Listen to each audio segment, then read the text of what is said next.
मेरा नाम मृदुला है, हिंद मजदूर किसान समिति की महिला राष्ट्रीय उपाध्यक्ष हूँ। आज प्रकाश चौक पर जमा है, वजह यहाँ हम इकट्ठा हुए जो महिला आरक्षण बिल संसद में गिराया गया, हमारी मांग है, हम यहाँ इकट्ठे हुए माननीय प्रधानमंत्री मोदी जी के पास ज्ञापन देने के लिए, जिसमें हमारी मांग है कि जो महिला आरक्षण बिल है इसको संसद में दोबारा से लाया जाए, पास किया जाए, हमें हमारी आधी हिस्सेदारी दी जाए। ठीक है मैम, मैं बता देता हूँ।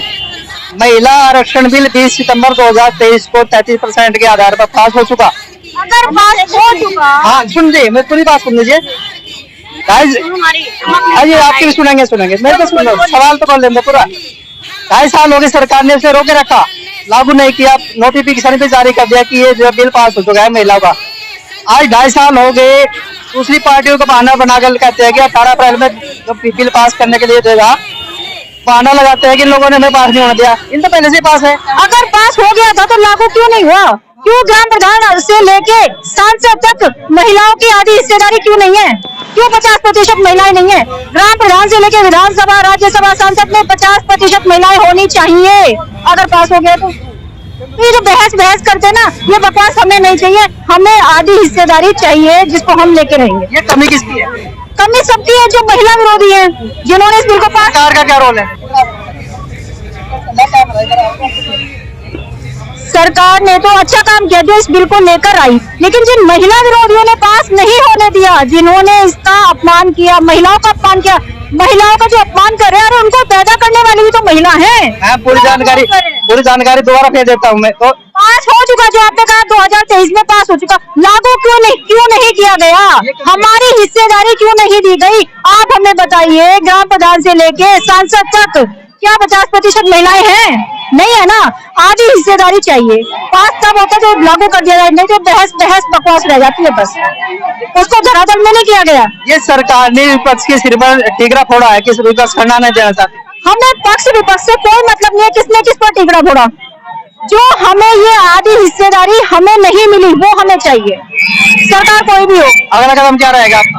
अगर हमारा ये कदम रहेगा, आवाज आएगी, हमारा अगला कदम रहेगा, अगर हमारी बात नहीं मानी गई, हर मुख्यालय पे कम से कम 10,000 महिला इकट्ठी होंगी, ज्ञापन देंगी, और महत्वपूर्ण, सबसे महत्वपूर्ण, घर घर जाके, गांव गांव जाके हर किसी को जागरूक करेंगे। हम वोट नहीं देंगे, ना देंगे ना देने देंगे।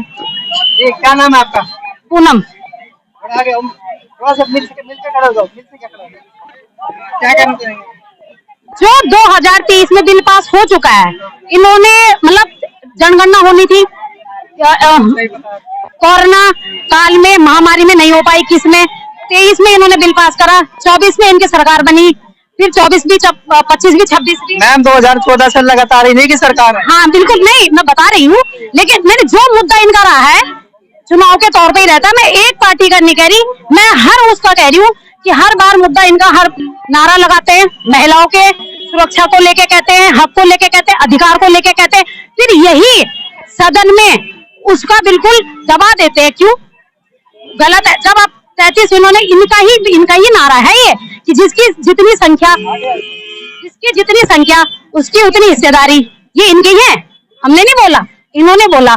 एक जानकारी और दे देता हूँ मैं, जब भी महिला आरक्षण बिल लागू हुआ, लाने के लिए दूसरी सरकार आई, इन लोगों ने, बीजेपी ने उसका, हाँ मैंने क्या कहा, ना हम बीजेपी के हैं, ना हम कांग्रेस के हैं, ना हम किसी के, हमें इतना पता है 30 साल से पेंडिंग ही चल रहा है, 30 साल से।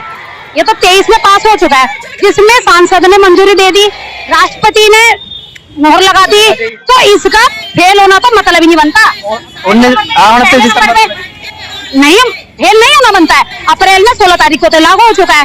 33% नहीं, हम ये कह रहे हैं कि 33% कौन सा हिसाब बैठ रहा है, ये कौन सा हिसाब है ये? और पहली बात तो आरक्षण के नाम पे ये हर चीज में करते हैं, शिक्षा को लेके, अधिकार, महिला को अधिकार को लेके। हम तो ये कह रहे हैं, हमारी तो ये भी मांग है कि आरक्षण, जैसे चीन है ना हमारा पड़ोसी देश, उसने आरक्षण के लिए योग्यता के आधार पर शिक्षा देता है, वो हमारी भारत सरकार करे। किसने रोका है? मैम गली गली में शराब खाने, गाँव गाँव से स्कूल का, किसकी देन है? किसकी देन है? किसकी देन है? किसका घर चल रहा है इससे? किसका घर चल रहा है? नशे से किसका घर चल रहा है? जाति से किसका घर चल रहा है? भाई जो जाति मान रहे हैं, जो जाति में फंस रहे हैं, उनका तो वह तो वैसे ही बर्बाद है, नशे वाले वैसे ही बर्बाद है। महिला आज हर फील्ड में है, छोटी छोटी काम, घरों से लेके फैक्ट्री से लेके हर फील्ड में आज महिलाएं मजबूरी तो है, क्योंकि नशे में डूब गए हैं युवा पुरुष। 100 में से 95% युवा पुरुष नशे में है। क्या मना ज्योति, क्या कहना चाहेंगे आप? जिस तरह से 33% का उन्होंने हम नेताओं ने हमें दिया, हम चाहते हैं कि जैसे महिला घर चला सकती है तो हम देश को भी चला सकते हैं, तो हमें भी, हम महिलाओं को भी 50% अधिकार चाहिए। ये महिलाओं को कमजोर क्यों मानते हैं? जब एक महिला पुरुष को जन्म दे सकती है, पूरा घर चला सकती है, जिनके घरों में पुरुष नशा करता है लेकिन मजदूरी करके अपने बच्चों को पालने का दम रखती है, तो वो राजनीति में क्यों नहीं आ सकती? तो ये हमारा अधिकार क्यों नहीं? हमारा अधिकार चाहिए, इसलिए आज हम कड़ी धूप में अपना हक अधिकार के लिए यहाँ पे जमा हुए।